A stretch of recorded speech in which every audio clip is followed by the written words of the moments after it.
There have been times in your training journey where the gains were out of this world. Perhaps you noticed it but weren't aware of the reasons. That's why in this video I want to dissect what the common patterns are. I'll be specifically talking about my experiences, but of course I'll relate it back to you. So it's not about me, it's about trying to help you out. The first thing that you constantly see in successful lifters is a crazy drive and obsessed mindset every single time. You're not going to be this passive guy that's just going in there casually to make a few little gains here and there because you want to be fit, have a little six pack, a little bit of muscle. No, it goes beyond that point when you're really crushing it, when you're hitting these elite numbers specifically. It's a mindset that transcends the average way of thinking. It's just you're on this higher level where you're constantly thinking about the PRs, the numbers, to the point where it might even be unhealthy. Not in the sense that you're destroying your body with drugs and stuff like that, but I'm talking about the gym becomes a more important part of your life, if that makes sense. This is important because consistency is number one. It is the defining factor whether or not you'll be successful long term. And it's precisely why the majority of naturals will never fill the potential. They aren't willing to put in the work year after year, especially past the novice phase, which is what I'm talking about in today's segment. Everybody can be consistent for 1 year, acquire their first 10, 20 pounds of muscle and general strength gains. What you do beyond that point really comes down to mindset and drive. Are you willing to push it? Are you willing to train your ass off for years on end, knowing that your gains will be minuscule? Look at muscle gaining calculus. Look at the natural expectations. Every year it gets slower and slower and slower. And the same thing for the strength gains. At some point, you might be adding only 5, 10 pounds to your bench a year, which is very realistic. Are you willing to go through that? If so, you're going to have a smooth journey because everything else is already going to be factored in. Once you've conquered the mind, the body follows quite easily. Because now you're going to sleep properly, you're going to eat a lot, you're going to do all the things that's required. And you're programming because you're obsessed, you're constantly refining all the variables. You're like this mad scientist that's always experimenting, always finding out new ways of getting results. And it's not that you're trying to reinvent the wheel here.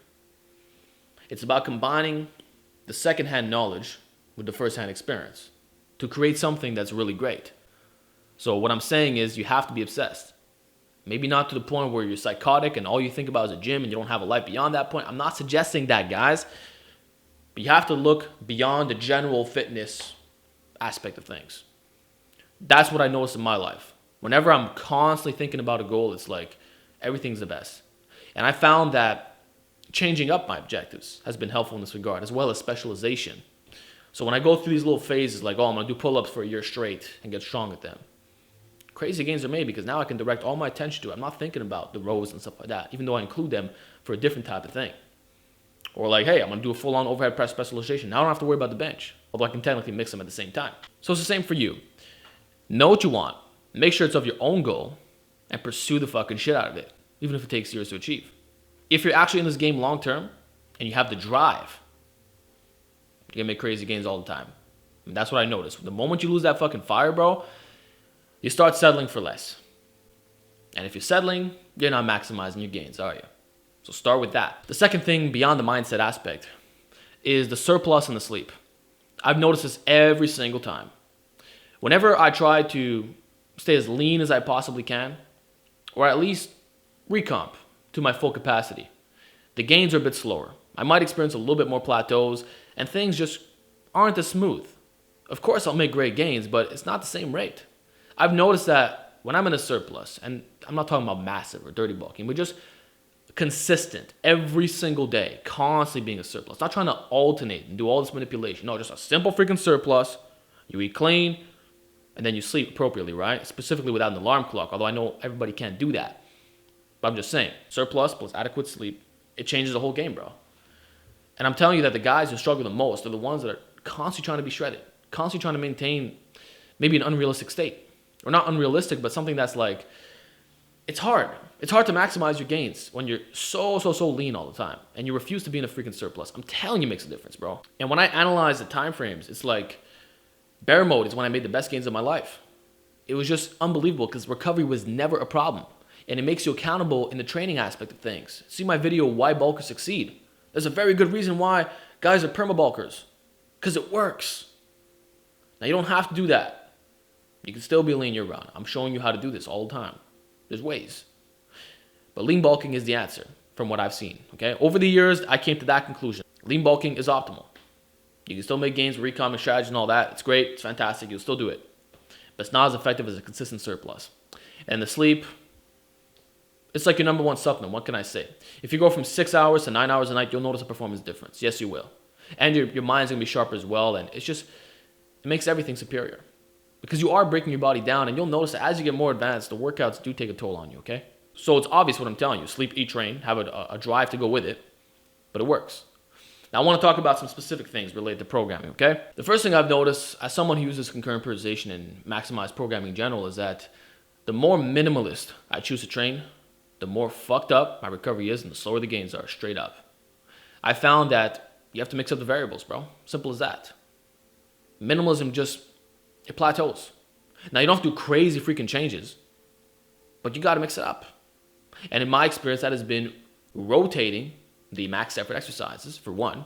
So if I do a fucking pause bench week 1, week 2, I'm not going to do the same goddamn exercise. If I do, it'll be a very different percentage. It might be a 3 sets of 1 at 90%. Or instead of a pause bench regular grip, it'll be a close grip. But I'm changing the variable slightly. So I'm not going to repeat it all the freaking time. Whenever I've attempted that, I notice that my recovery is not as good and my progress slows down tremendously. Once I drop my ego and I rotate variations that are actually harder than the competition lift or whatever the fuck you're trying to specialize in, whenever I do that, my gains explode every single time, as long as you're managing volume intensity the proper way and use the correct exercise that yield carryover, if that's your goal, okay? That's the thing, like, maximized programming truly is the answer. It's maximized. What more do you want? You have your effective compound movements that you rotate through, and then you have your accessories to target weak points. And then you have a volume day and intensity day covering all the aspects simultaneously. You don't have to wave everything all the time. All that works too. I also do my 6x6, 8x8, 10x10. But like, I don't do linear periodization. Okay, I don't do blocks and shit like that. The only exception might be if you're peaking for a lift or whatever. But it's like, manage volume intensity constantly. Rotate specific variations. Make the best gains. Minimalist programming gives you minimalist results, period. And long term, I don't see it being as successful, straight up, in terms of injury prevention and just what it has to offer. You can only do so much when you're limiting yourself like that. So manage all the variables for the best gains. I'm not saying concurrent is the way that you have to do things, although I certainly recommend it, but introduce new training elements and you'll notice that your gains are much better. The next thing is not being lazy with conditioning work. I noticed that even when I was bear mode, it's when I was doing the most amount of conditioning that my gains were the best. It's just your work capacity improves tremendously. You know, I used to do a lot of GPP work back then, especially with the sandbag work, and just the bear hug walks too, where you got a bunch of plates, you stack them up, you do things. The more fit you are, the better it's going to be. And whenever I start getting lazy on that, I notice that my workouts take longer to complete because now I have to rest longer. And there's certain things that I can't quite tolerate as well. Like my volume days are significantly harder. You also feel worse throughout the day.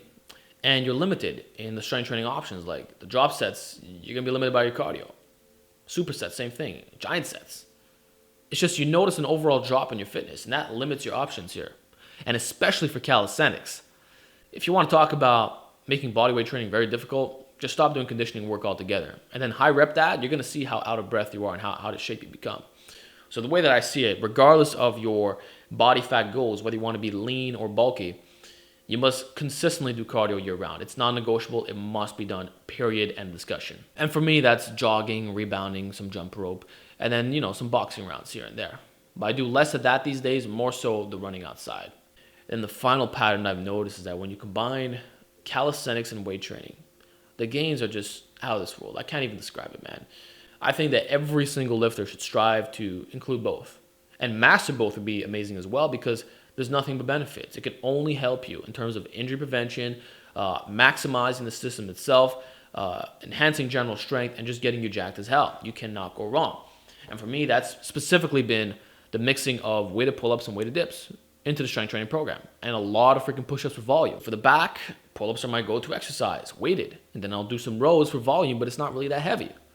And then for my upper body, I do a lot of overhead press and bench these days, but I also include weighted dips. Why? Because it has carryover to both. And it's another way of overriding the biological law of accommodation while keeping your programming simple.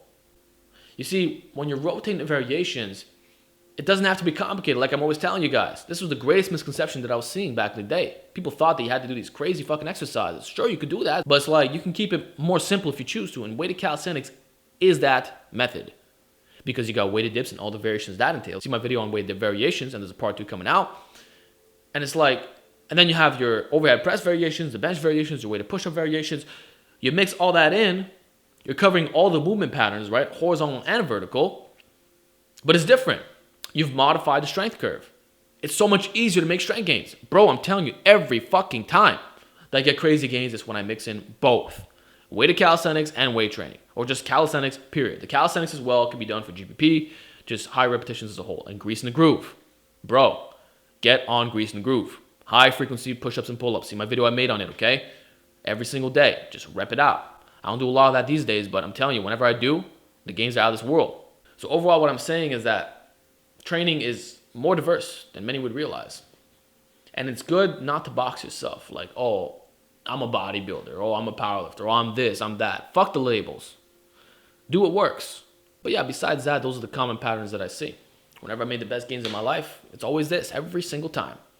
There's a lot of things that have changed over the years in terms of my training beliefs and all that. And I will be making a video covering that soon. But these particular patterns have always been the same. Actually, except for when I was a novice, because I wasn't doing maximized programming back then. That's a different subject altogether. But the moment I became intermediate, the moment I noticed that there was a slowdown in gains, the factors I'm talking about today made the difference.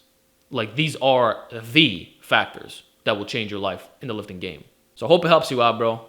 Please try it out. Let me know how it goes for you. And I'll see you in the next video.